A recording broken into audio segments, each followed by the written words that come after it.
Hello, hola, I'm Miguel Albero. I'm the new cultural counselor, just arrived in DC, new in town. And this is also a new series that we're doing that's called Spain Writes, America Reads. That means that we try to bring Spanish authors to American writers. And the way to do that is to bring you all the Spanish authors that are being translated. No? This is the case of today. Today we have Spanish author Agustín Fernández Mallo, and you're going to listen to his poems, and also to his translator, Zachary Rockwell, and to her editor. And her editor, Charlotte, she's from Cardboard Press. We appreciate all the work she's doing, not only as a translator, she teaches translation in Brooklyn College, and she's done a lot of translations before, very successful, but also because she's translated Spanish authors, and that's great because that's the way to bring them to you. So I'm going to leave her the floor. Charlotte, what you want, and we hope that this is going to be interesting for you because you will listen to the author, listen to the translator, why he chose to translate these poems, and also you're going to listen to the poems themselves. So Charlotte, go ahead. Thank you, Miguel, very much for that very kind introduction. I'm Charlotte Whittle. I'm an editor at Cardboard House Press, which is an independent nonprofit publisher of Latin American and Spanish poetry based in Los Angeles and New York. To date, we have published around 30 books and chapbooks by essential poets writing in Spanish, such as Carmen Berenguer, Néstor Perlonguer, and Jorge Eduardo Eyelson, whose Room in Rome is currently shortlisted for the National Translation Award. We are honored and extremely thrilled to be publishing Pixel Flesh by Agustín Fernández Mallo, translated by Zachary Rockwell Ludington. This is a project that I have been excited to see through to completion since I met Zachary Rockwell Ludington at a translation conference about 4 years ago. And it's very exciting to now have the finished product in our hands. So without further ado, I'm going to introduce today's poet and translator, and then I will invite them to do a bilingual reading for us. Agustín Fernández Mallo was born in La Coruña, Spain in 1967. He is a specialist in hospital radiophysics and has been working in this profession for 20 years. In the year 2000, he formulated the term and theory poesía postpoética, postpoetic poetry, which investigates the connections between art and science. This is a topic he has explored in his poetry collections Creta Lateral Travelling, Pixel Flesh, and Antibiótico, among others.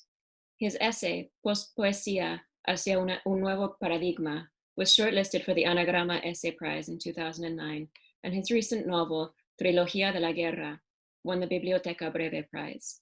He is the author of 6 novels, including his acclaimed Nocilla Trilogy, published in translation by Thomas Bunstead by Fitzcarraldo Editions and FSG. His translator, Zachary Rockwell Ludington, is currently assistant professor of Spanish at the University of Maine. His research focuses on the poetry of Spain's historical avant-garde. He earned master's and doctoral degrees from the University of Virginia and a bachelor's from the University of North Carolina at Chapel Hill. His poetry and translations have appeared in Leveler, Bateau, Pen America, Drunken Boat, and elsewhere. The present translation of Fernández Mallo's Pixel Flesh won a grant from the Penheim Translation Fund in 2014. I'd like to invite you, Agustín and Zachary, to read us some poems. Yeah. Yeah. Well, first of all, I want to say thanks to Cardboard House, to Spain Embassy in United States for host this event, and also thanks to Zachary, and thanks to our audience. Well, I'm start with a first poem of Pixel Flesh, and it says, mi cara digitalizada en el parpadeo de la pantalla, a mitad de la calle un portal 1 metro cuadrado de acera, 2 metros cúbicos de aire, escenario en el que el tiempo, emboscado en su abstracción sin masa ni peso, a fin de encarnarse, saqueará el recuerdo. El tiempo a tu lado me mostró que no hay más razones para creer en la imposibilidad de la vida después de la muerte de las que hay para creerla igualmente imposible antes. Que la luz que a cada instante llega y te hace feliz y bien hechos son besos que lanzaste y en forma de verdad irrefutable, invisible, regresan. ¿Quién ve la luz? Que la soledad del sprinter supera la del corredor de fondo, no porque llegue primero, sino porque imagina que llegará primero. Pero, ¿a dónde? Sin habla, mirabas fijamente, apretabas mi mano, llorabas y llovía. Vi claro en ese instante, la suma de instantes, porque era tan bueno aquel verso tan malo que antes de morir recitó aquel replicante, porque en tus ojos vi cosas que jamás ni yo ni nadie había visto y todas se perderán, son simultáneas, muerte y vida, como lágrimas en la lluvia. No hubo esta vez ningún pájaro blanco al vuelo para decirnos que algo muere en luz saturada para que otra cosa nazca en vacío. Lo dijo Heisenberg, lo dijo Heráclito, lo dijo Burgalat, lo dijeron tantos, tan solo transparente opacidad. Ahora yo ya solo aspiro a las enumeraciones. Zachary, please. My digitized face in the blinking of the screen. Halfway down the street, a door, 1 square meter of sidewalk, 2 cubic meters of air. A scene where time, stealthy in its massless, weightless abstraction, will plunder memory in order to embody itself. My time by your side showed me there were no more reasons to believe in the impossibility of life after death than there are to believe that it's equally impossible before. That the light that arrives at every instant and makes you happy and well-made is kisses that you cast out, and that in the form of an irrefutable truth, invisible, come back, who sees the light. That the sprinter's loneliness is more than the distance runner's, not because he gets there first, but because he imagines that he'll get there first. But where? Without speaking, you look straight ahead. You were squeezing my hand, you were crying, and it was raining. I saw clearly at that instant, sum of instants, why that line that was so bad was really so good, the line that replicant recited before dying, because in your eyes, I saw things that neither I nor anyone had ever seen, and they'll all be lost. Life and death are simultaneous, like your tears in the rain. This time there wasn't any white bird in flight to tell us that something dies in saturated light so that something else can be born in the vacuum. Heisenberg said it, Heraclitus said it, Burgos said it, so many have said it. Only transparent opacity. Now I only aspire to enumerations. Thank you, Zach. Next poem. Lo más difícil de narrar siempre es el presente. Su instantaneidad no admite proyecciones, fantasías ni desenfoques. Yo no sé si todo aquello existió porque no sé si existe. No sé si son ciertas tus manos, aunque sí sé que verosímiles. Bajo la lluvia y tus ojos como polaroids, irrepetibles y mostrando siempre más de lo previsto. Llorabas, llovía. ¿Quién deja a quién? Si todos andamos diferidos de nosotros mismos, dejando atrás lo que no entendemos para no entender lo insoportable, que cada cual es uno y además no numerable, que vendrán otras, que vendrán otros y que asusta pensar hasta qué punto todos somos intercambiables. Sé que no podré olvidar cuánto vi en tus ojos, el aire ionizado sobre nuestras cabezas, tus manos apretadas, no sé exactamente qué visión pretendían refutar. Puede que fuera yo quien lloraba, puede que fuera en mí en donde llovía, puede que aún me estés besando o que aquel martes, por decir un día, jamás haya existido.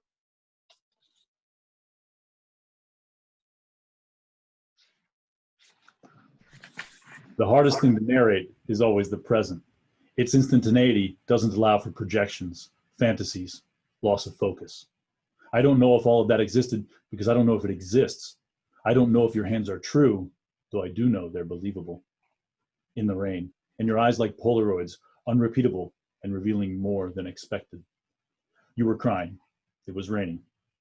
Who's leaving whom if we're all going around delayed from ourselves, leaving behind what we understand, in order not to understand what we can't handle. That everyone is one, and what's more, not numerable. That other women will come, that other men will come, that it's scary to think about the extent to which we're all interchangeable. I don't know if I'll be able to forget all I saw in your eyes, the ionized air above our heads, your clasped hands. I'm not sure exactly what vision they were trying to refute. It could have been me who was crying. It could have been in me where it was raining. It could be you're still kissing me, or it could be that Tuesday, to pick a day, never existed. Thanks, Zach. Next poem. Desconocías el principio de mínima acción por el cual la luz, todo en general, busca el camino más rápido para viajar entre dos puntos. Circunvalamos la ciudad contradiciéndolo cuanto pudimos. Partíamos del fin, en realidad no nos movimos. Pasamos por delante de unas excavaciones, fibra óptica, cableado, comunicaciones, siglo XXI. E hice una broma acerca de aquella mujer y aquel hombre que encontraron abrazados en la excavación de Pompeya. La escena aparecía en Viaje a Italia. La descubrieron mientras filmaban. Ingrid Bergman también entonces se había echado a llorar. Partir de un recuerdo equivale a partir del fin. Los recuerdos se construyen para el último día, aunque nos engañe su gen de pasado. En realidad no nos movimos. Me invitaste a un Lucky Strike, frase entre tus dedos, y en esa cinética apariencia encontramos el exceso, la belleza para alcanzar lo que al final nos convirtió en algo más que una frase para el fin, algo más que una ecografía de riñón, que un isótopo, un punto de luz que no desapareció porque nunca partió, el camino, de verdad, más corto. You didn't know the principle of least action by which light, everything in general, seeks the quickest path to travel between 2 points. We circled the city contradicting it as much as we could. We started at the end. In reality, we didn't move. We passed in front of a dig site, fiber optics, cables, 21st century communications. And I cracked a joke about the woman and the man they found holding each other in the excavation of Pompeii. The scene was in Journey to Italy. They found them while they were filming. Ingrid Bergman had also started crediting them. Starting out from memory equals starting from the end. Memories are constructed for the last day, even if their gene of past deceives us. In reality, we didn't move. You offered me a lucky, a phrase between your fingers. And in that kinematic appearance, we found excess. The beauty to reach what, getting to the end, made us into something more than a phrase for the end. Something more than a sonogram of a kidney, than an isotope, than a point of light that didn't disappear because it never started out. Truly, the shortest infinite path. Thank you, Zach. And last poem in this set, in this lecture. Sin embargo, no se sabe aún si las fusiones de galaxias y agujeros negros son propias de una etapa concreta de la evolución del universo. Puede que fueran más abundantes en el pasado, pero la propia Vía Láctea se unirá a la de Andrómeda dentro de unos pocos miles de años y será un proceso desigual. Nonetheless, it is still unknown if the fusions of galaxies and black holes are specific to a particular stage of the universe's evolution. It is possible that they were more frequent in the past, but even the Milky Way will join with Andromeda within some few thousand years, and it will be an uneven process. Thank you both very much for that introductory reading. I have a couple of questions for Agustín about Pixel Flesh.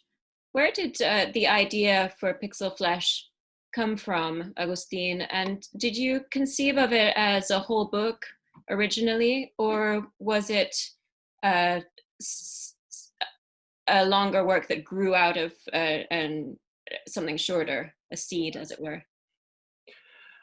Thanks, Charles, for your question. Well, I'm going to try explain because it's quite difficult, the answer.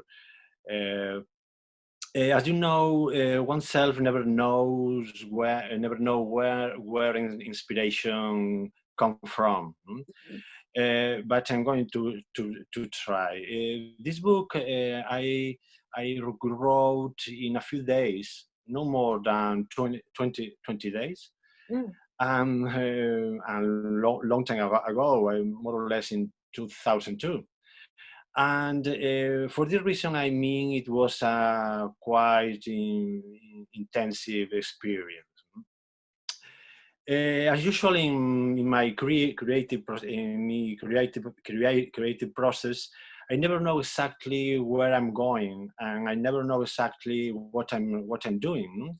Writing is always for me a mystery, and basically the process is I see, or while I detect an horizon, and in that horizon I see an idea, an atmosphere, and I started to write, and this is like a trigger. No? I start to write, and I'm constructing my own way, my own path. Sometimes it's a real maze, a real labyrinth, or better, in other words, writing construct its own path, its own way, writing like a organism, no? An organism, something which a real life, no? And it's like a wandering. And in this one, and the important thing is in this wandering, let the opportunity to appear new metaphors, a new ideas, a new that you have not ever thought in this way. And finally you arrive to this horizon, and of course you never find the things you have thought, or the things you finally find hasn't anything to do, or haven't anything to do with you have thought, no? Right. And the inspiration, as you know, could come from whatever places. When you are reading, when you are watching even a silly TV series, or when you are, or no, or on the opposite, when you are thinking about a hard idea in science or philosophy, or when you are talking about any topic with a friend. But finally, for me, the important thing is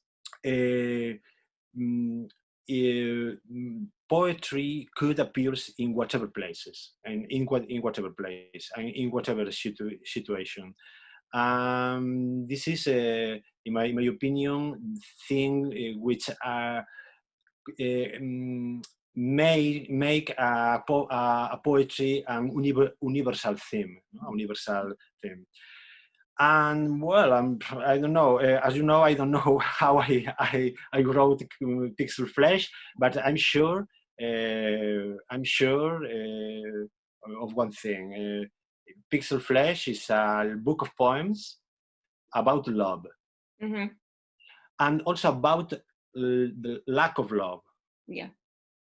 Because as you know, it's impossible to speak about love without speak about lack of love. In my opinion, even sometimes I think they are the same thing. Love and lack of love. It's impossible to separate. No? So, well, this is all I can say. I can say to you. Thank you. So my next question has to do with the language of Pixel Flesh. Any reader of Pixel Flesh will be immediately struck by the lyrical incorporation of scientific language into the poems. So I was hoping you could tell us a little bit about how your background in physics informs your writing, and more specifically, how does this language lend itself to the expression of this loss of love in Pixel Flesh? Yeah. Thank you for also for this question, Charlotte. Well, frankly, I don't remember well, or I'm not aware when I first time thought science like a possibility of a kind of poet or poetry. Mhm. But it's sure it was when I was a student, when I was a physics student. I remember me already thinking that in any language, science language, economy language, cooking language, whatever, in any language, there are like layers, no? Like layers of significance behind the superficial meaning. Mhm. It's like all language has its own underground meaning or its own underground core in order to work to poetry. Even science, of course. I thought, or I thought this kind of ideas because we must be aware. Science is not the reality. It's not reality, or not exactly the reality. Science is a reality representation, as and for this reason, it must have an aesthetic dimension. We have to think that science is something made by humans, of course, and in my opinion, all things humans make have a aesthetic concept and aesthetic dimension, like beauty or elegance or economic shapes, etc., and also science. For example, an expression, a sentence, which I, just in case, I use I have used in Pixel Flash, event horizon, in Spanish, horizonte de sucesos, Event horizon. o horizonte de eventos, pero en español se dice horizonte de sucesos. Yeah. Event horizon is clear. This is that this is a beautiful metaphor. Mm-hmm. But at the same time, or however, at the same time, it has extremely precise, extremely accurate formulation in maths and in science. Mm-hmm. And for me, it's a mystery, and it's fascinating the fact that one object, one thing, one sentence has two meanings in two areas extremely separated, like poetry and science. No? And this kind of process is very interesting for me. For example, as in Pixel Flash, I have done. For example, you have a science paper, and you can, by appropriationism technique, you can take it out, a fragment, and moving it to a poem or to a, and in order to see, or in order to discover how this fragment could work in the poem. If you have a good luck and good intuition, of course, you can find a good feedback between this science extract and your poem. No? Well, finally, my literature, as you can see, has not any identity. It doesn't, and it doesn't want to have any identity. Even more, my literature, in special my poems, find this this lack of identity, like a monster, like a Frankenstein. No? It's like, yeah, it's like constructed with a lot of fragments which come from a lot of areas, a lot of different disciplines. Yeah. In order to construct not exactly a collage or not exactly a fragment, in my opinion, is like a net, like a net, finally. A net which is connecting several concepts, several feelings, etc. Yeah, well, it's a beautiful Frankenstein. And I think this would be a good time for us to hear some more poems from Pixel Flesh. Yeah, thank you so much. Yeah. So poem number 38, I think. Yeah. Well, I'm going to continue with this lecture. Say, la primera vez que estuvimos a solas, eras una mujer detenida, pero no en el espacio, no en el tiempo, sino en otra cosa más compleja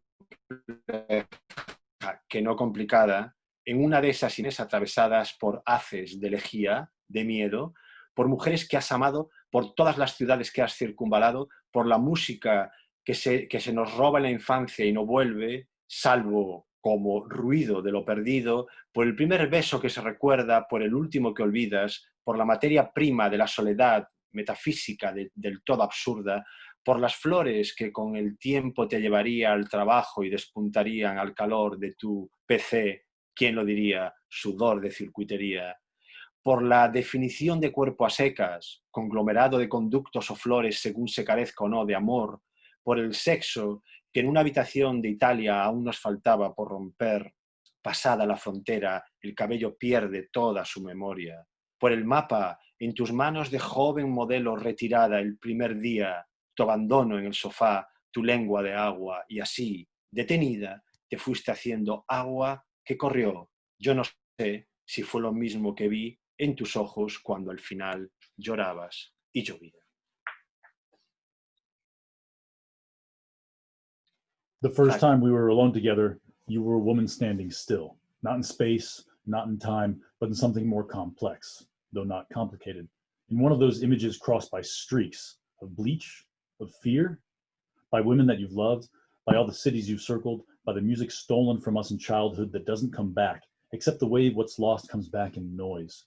By the first kiss you can remember, by the last one that you forget, by the raw material of loneliness, a totally absurd metaphysics, by the flowers that with time I'd bring to you at work and that would unfurl with the heat of your PC. Who would have thought? Circuit board sweat. By the bare definition of body, conglomeration of conduits or flowers, depending on whether love is lacking. By the sex in a room in Italy that we still hadn't broken. Hair loses its memory across the border. By the map on your hands, hands of a young model, retired from day one. Your idle relaxation on the couch, your tongue of water. Standing still like that, you started becoming water that flowed. I don't know if it was the same thing I saw in your eyes when in the end you were crying and it was raining. Thank you, Zach. Zach, now I'm jumping to 54 page, página 54. Yo he ganado y perdido muchas horas mirando el ascenso vertical de las burbujas de agua con gas en un vaso. Una velocidad constante que, según cierto principio de relatividad, equivale a decir nula. Un ascender para hundirse en la atmósfera que, según San Juan de la Cruz, equivale a decir tierra. La mano sin óxido en la que me sumerjo y me la das sabiendo que no hay futuro en el fondo de los vasos salvo para organismos simples, unicelulares, fango que queda tras la caída de un cosmos, el hueco que deja su propia trayectoria. No hay célula más simple que el beso, aunque su fuerza invalide las distancias o el espacio, o la luz que es el espacio. Aunque todo aquello se corrompa ahora en este ascenso de burbujas vertical y nulo, en esta sombra de la luz, que es decir más luz, esta semblanza del silencio, este moteado cuántico en la pantalla del cual no se puede hablar y hay que callar, como dijo el maestro en el punto 7, y al que llamaré, es natural, pixelado, número 7. I've gained and lost many hours looking at the vertical ascent of bubbles in sparkling water in a glass, a constant velocity that, according to a certain principle of relativity, is the same as saying null. An ascent just to sink into the atmosphere, which for San Juan de la Cruz is the same as saying earth. The unoxidized hand into which I submerge myself. And you give it to me knowing that there is no future at the bottom of a glass, except for simple organisms, unicellular, slime that's left after the fall of a cosmos, the emptiness left by its own trajectory. There is no self simpler than the kiss, even if its strength invalidates distances and space, or light, which is space. Even if all of that gets corrupted now in the ascent of these bubbles, vertical and null. In the shadow of light, which is to say more light, this semblance of silence, these quantum dots on the screen, whereof one cannot speak, and therefore one must be silent, like the master said in Proposition 7, and which I'll call, it's only natural, pixelation number 7. Thanks, Zach. And the last poem in this set, say, no es que los actuales telescopios de rayos X vean los agujeros negros en sí, ni siquiera la luz puede escapar a la fuerza gravitatoria de estos objetos, que por lo tanto son invisibles. Lo que se observa con rayos X es la materia que está siendo atraída hacia los agujeros negros, hasta una distancia muy próxima al llamado horizonte de sucesos, el punto de no retorno de la materia que cae. It is not that contemporary X-ray telescopes can see black holes themselves. Not even light can escape the gravitational force of these objects that thus are invisible. What can be observed with X-rays is the matter that is being pulled towards black holes, up until a distance very close to the so-called event horizon, the point of no return for falling matter. That was great. Thank you so much. I'd like to bring Zach into the conversation. Zach, what was it that first drew you to Augustine's work and made you decide to translate Pixel Flesh? Yeah, the first book I read of Augustine's was Nocilla Dream, like many people. That was a book that was generating a lot of buzz in the press. It was included in a seminar that I had in graduate school. And I can't actually remember exactly the semester it was, but I read that novel and I was interested in it. But I admit that I didn't immediately pounce on everything else of Augustine's. I remember I bought a bunch of books, and I can't remember when that was. I might have been, I taught a summer in Valencia in 2009, and I bought a bunch of just recent poetry in Spain, and I just grabbed a bunch. And Carne de Pixel was among those, and I remember grabbing it because I saw his name and said, well, I'll be interested to see. And I read that book, and I was really fascinated. That book being this, Pixel Flesh. I was fascinated by its geometry. I was really interested by the way it presented this slightly ambiguous, or maybe not so ambiguous during the reading. It kind of seems like a pretty clearly circular book. And then that geometry comes into sharper focus as you proceed through the book and finally get to the end. And the artifact, once it's all said and done and you've read that book, the geometrical artifact is, I think, really crisp. And so I was just impressed by it. And I chose to work on it in a translation seminar in graduate school. And that's when I wrote Agustín and said, what do you think about me translating this? And from that point forward, that was in 2011 in November, I looked back through my emails.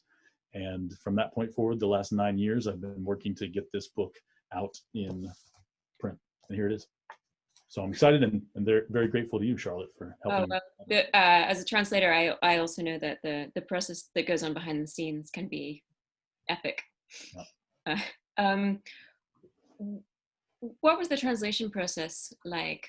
What was the greatest challenge of translating these poems? Yeah. And maybe you could tell us about some of the more difficult decisions that you had to make along the way.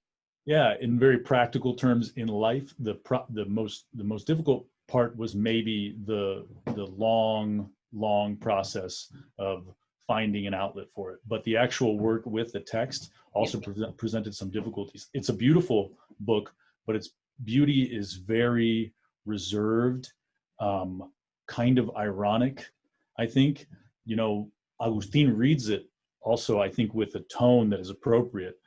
The phrase about flowers unfurling from the heat of a PC is a kind of weirdly almost sentimental image, but it's not. It's got this kind of it's a kind of broken sentimentality to it. It's slightly ironic.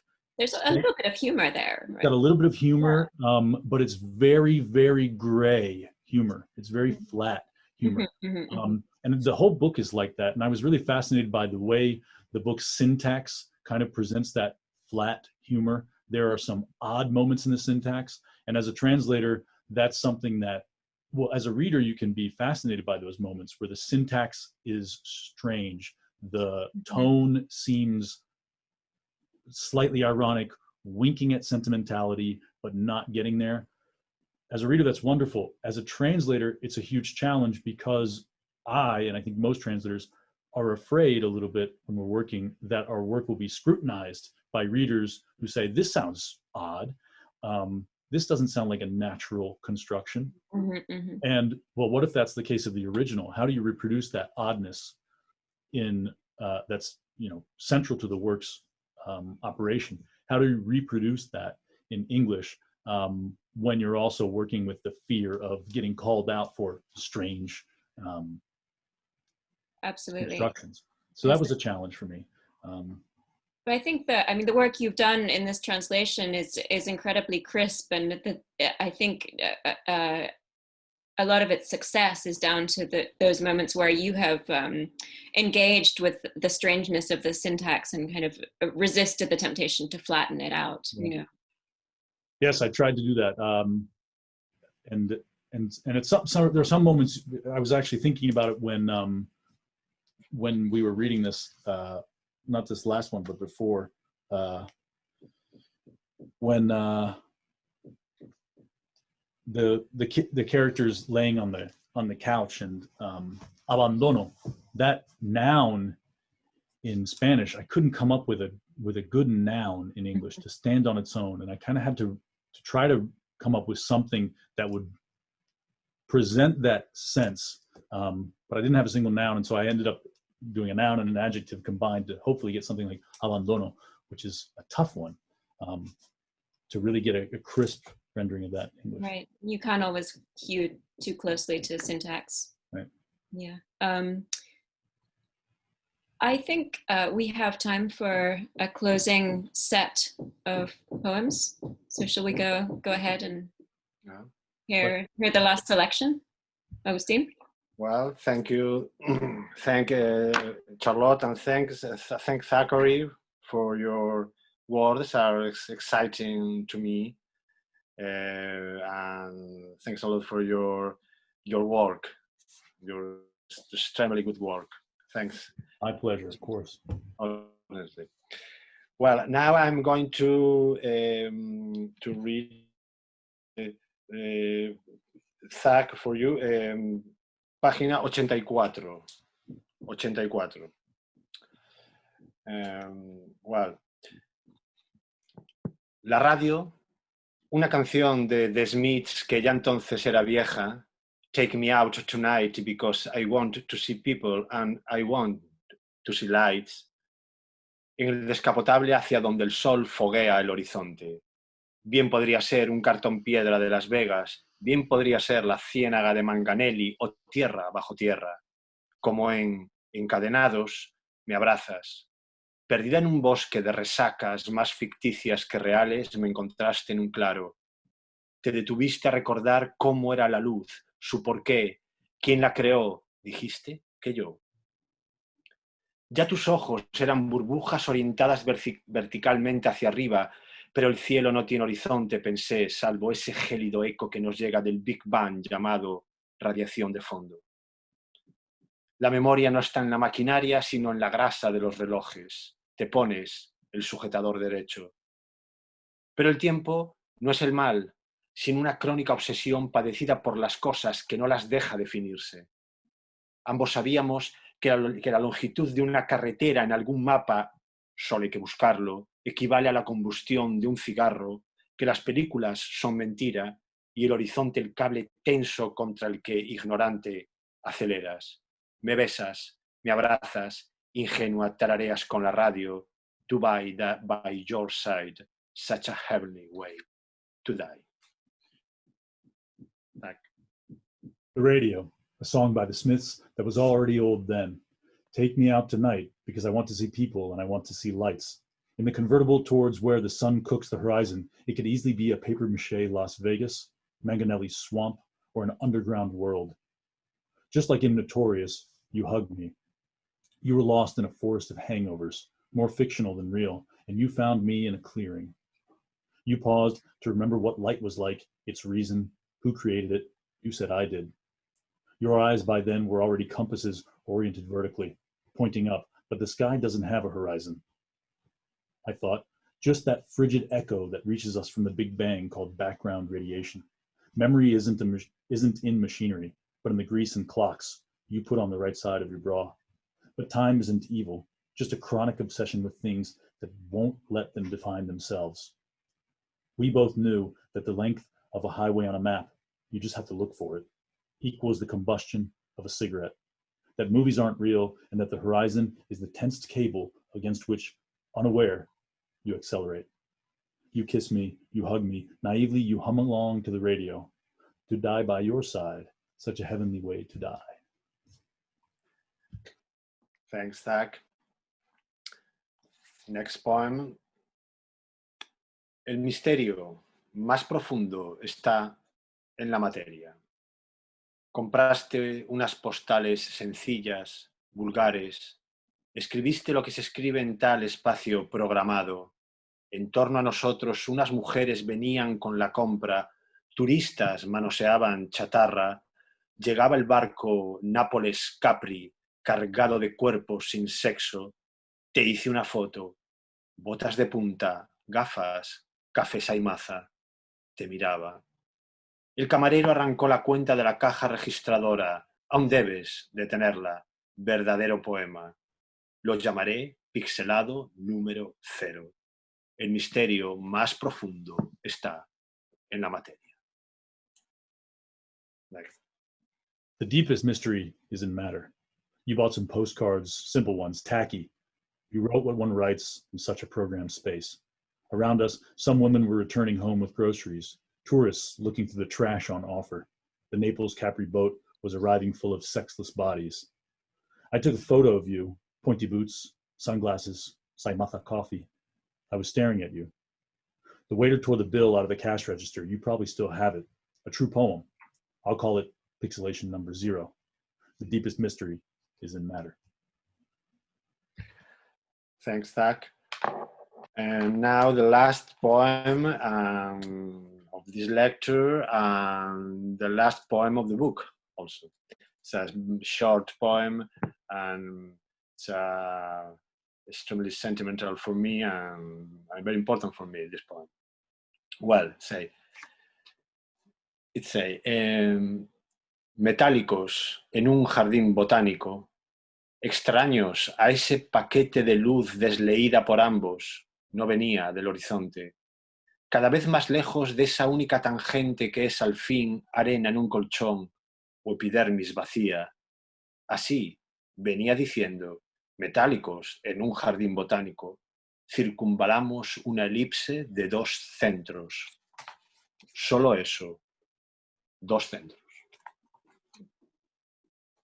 Metallic in a botanical garden, 4 into that package of light we both let fade. It didn't come from the horizon. Continually further from that only tangent which is, in the end, sand on a mattress or empty skin.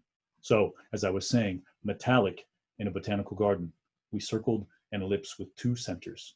Only that, 2 centers. Thank you both so much. Zachary, do you have a favorite poem in the book?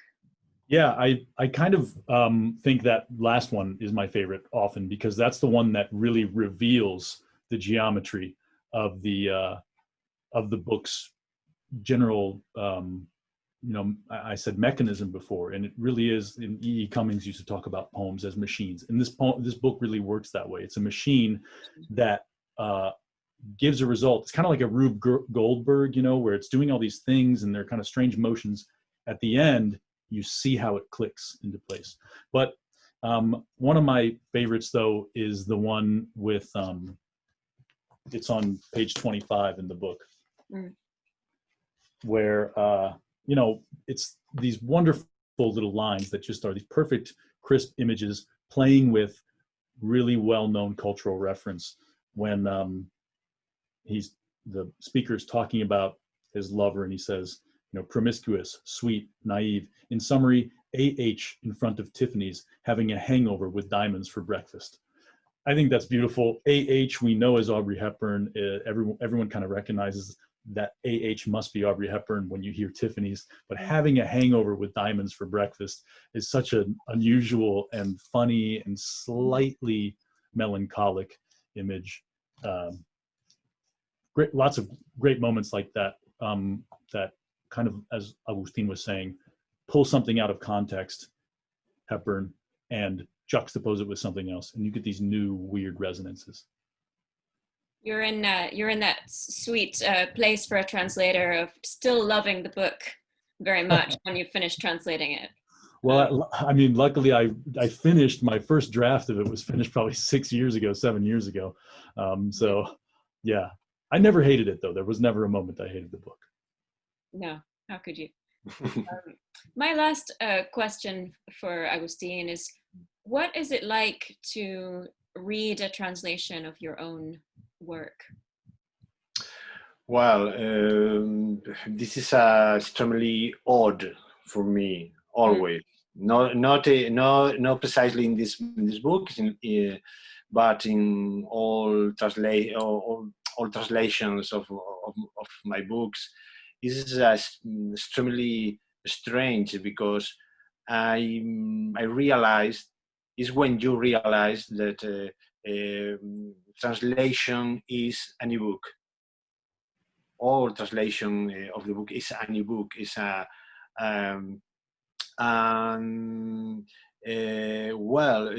it's a strange experience, a very strange experience. At the same time, it's a beautiful experience, of course. That's all, more or less. It's strange. It's strange. At the same time, it's beautiful, and it's beautiful. Can heard, for example, now Zachary explaining how he translated my book, and of course he speak about things that I have not ever thought. It's strange and it's exciting. Thank you. That's wonderful. I think if I'm not wrong, Miguel, I think we have some time for audience questions. Yes, we do. Okay. I have a question here from Ana Leon. She says, thank you to Agustín and to Zach for this delightful reading, and congratulations to Zach on the wonderful translation. And thanks for introducing me to Agustín's work years ago at a conference. I would like to ask Zach, what has been the more difficult in the process of translating Pixel Flesh, and what has been more satisfactory? I think this overlaps a little bit with one of my questions, but what has been the most satisfying? Are there moments you can think of where you just thought, I really found a solution to a difficult quandary there? Yeah, and one of the most satisfying things sometimes is when the choice you make doesn't necessarily mean all that much, or the reader won't feel like, if you're debating between two things, the reader might not notice much of a difference. But as a translator, it's work that you do to make the choice that really is valuable. So I was thinking about the question kind of on these lines, and I marked down Manganelli's Swamp, Because when I did my first run through the book, and for a little while, I hadn't tracked down Manganelli's book, La Ciénaga Definitiva, in Carlos Gumpert's translation. I found a different Manganelli who is a sculptor and who has an installation at the Pisa airport, including swamp animals. And I was like, is that it? And, you know, either way, it's going to be Manganelli's Swamp in the translation in English. And yet it mattered to me to really think through what resonances were coming from that swamp, whether it was the sculpture at the Pisa airport, or whether it was this really strange and kind of terrifying short novel about this place that is kind of a purgatory. And that's what, in the end, it was. So I read that novel and was interested by it. And there it is. It's in there. I know it maybe more than the reader does. So that was very satisfying. Absolutely. Those rabbit holes you go down can be exactly exciting. And there's another question also for Zachary, which I think is a really interesting one. It's from Alodia Martin. Did you feel a lot of pressure when you translated this work, knowing that Agustín could read your translation and judge it and give you his opinion? And did you ask Agustín questions during the translation process? How much back and forth was there between the two of you when you were making those important choices? Yeah, I didn't feel a great amount of pressure, I don't think, worrying about Agustín reading it, partly because I think Agustín's own aesthetic is to recognize that texts are mutable and that they live freely, and that a translation exists on its own. So I didn't fear really him disagreeing with any of my choices. I understand it from, you know, I've read all of his work, and I understand from his postpoesía, his Teoría General de la Basura, that's how he views it. And that's how I view texts as well, as generative, as unstable, as difficult to pin down, as also things you shouldn't pin down. So I wasn't worried there. I felt pressure to try to make it happen fast, because I knew that Agustín's star was on the rise, and I wanted to make sure that my translation of Pixel Flesh was the one that actually made it to publication before anybody else might try it. So there I felt pressure. We had essentially no back and forth, other than when I asked permission and he gave me his blessing, and on a couple of other occasions when I was publishing selections, or when I won the Penheim translation grant, you know, let him know. And every time he said, good job. Later, I in an email, Agustín said, yeah, I kind of, you know, Zach asked if he could do it, and I said yes, and I didn't think about it after that.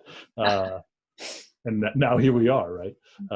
Yeah. So I appreciate, I think, his confidence in me doing the translation without any kind of real oversight or anything like that. And he's seen selections come out along the years. I've been translating bits, so hopefully that was. They've been in journals here and there. Yeah, so hopefully that was exciting to him on the way. Yeah. This is probably a good time for us to wrap up. I'd like to close by thanking Agustín and Zachary for their wonderful readings. Thanks so much for joining us, and thanks for letting us publish your wonderful book, this collaboration between the two of you. It's really an honor. Thank you, Charlotte. Thank you so much.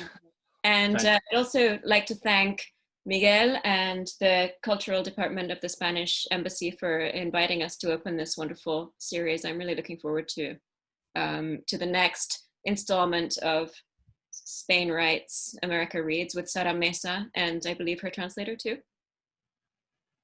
Thanks a lot, Charlotte. This is, yeah. I hope that it has been so interesting for the audience as for me. You know, I already knew the work of Agustín, obviously, but it's very interesting to get to know also the process of translation and how does that work. So I guess we'll get the audience to know that too. So looking forward for the next one, which, as you said, is going to be Sara Mesa next month, and Manuel Vilas for the others. And you know, hope that the audience also can see it in our webpage afterwards. So that's the good thing of this. So no human contact that we have, that people could see it afterwards and could listen to it afterwards, no? Which is a good thing. So thanks all of you, and we encourage people to keep reading Augustine's poems and also all his other works, and I hope the others are going to be translated too, the new ones. So thanks all of you, and looking forward to the next one. Thank you so much, Miguel. Bye. Bye. Bye. Bye, everyone. Bye. Thank you so much, Charlotte, Zachary, Miguel. Bye-bye. Bye. Bye. And the audience. Bye-bye. Ciao.